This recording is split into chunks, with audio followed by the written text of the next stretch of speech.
So today we are working on our Hawai, which is our channel that channels out the water and the nutrients out and then attracts the little fish to come in. So we're just building it up right now, making it more sturdy. It got hit hard from the king tide. And the main function of the pond is to feed our community. You know, we want to give back to the place and to the people who fed us in all aspects of food, of knowledge, everything that we need to survive in this Western world as Hawaiians, as people of this place. So where we're at here is a groundwater-dependent ecosystem. They're very common in Hawaii. Groundwater creates these brackish environments all along our coastline. And those brackish environments are important as a form of aquaculture in these areas. And that as we go into the future, we know that there's going to be changes to these coastal ecosystems. Sea level is going to rise. With that sea level rise, you have more salt water pushing into these ponds and less brackish water coming into the ponds. So you'll have a change in the salinity of the ponds, a change of that ecosystem with sea level rise. In our culture, in Hawaiian culture, the names give you a lot of information, a lot of background of the place. So Honokea is actually the name of this bay out here. And so Hono means bay and then Kea means white. So we took that name and named the pond Honokea just as an extension. And then Loko is like a double entendre. It means inside, so the inside of the bay. And it also means fish pond, so Honokea Loko. And right now we focus on understanding this place and encouraging others to come and learn about this place. And so that's just coming down here and spending lots of time working and letting the environment tell us what it needs.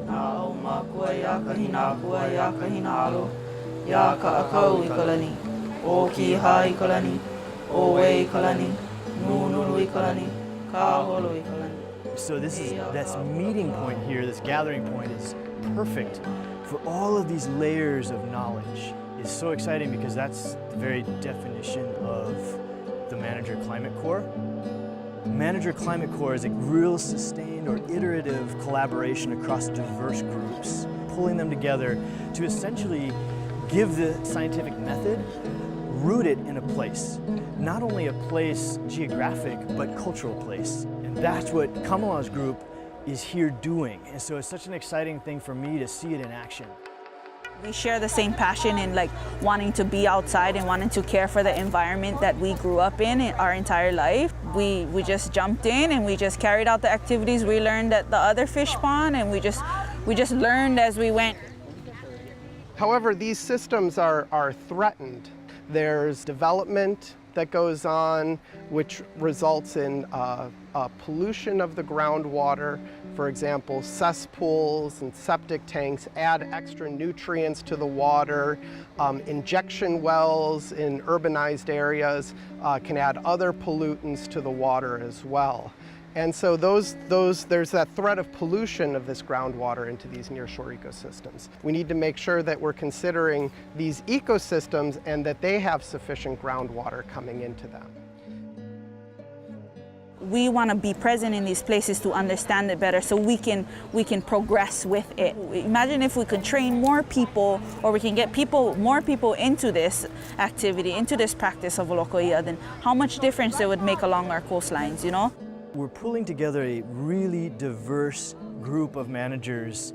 We have 4 manager-driven collaborative graduate projects going on right now. What we want is managers who not only can speak for the landscapes they manage, but also the communities that utilize those natural resources. We want that voice or those voices in these products, in these collaborations, so that it's not just the landscape itself, but the voices that use and engage that land. That's the essence of this program. You can pool them together, and that leads to a great capacity for adaptation through change.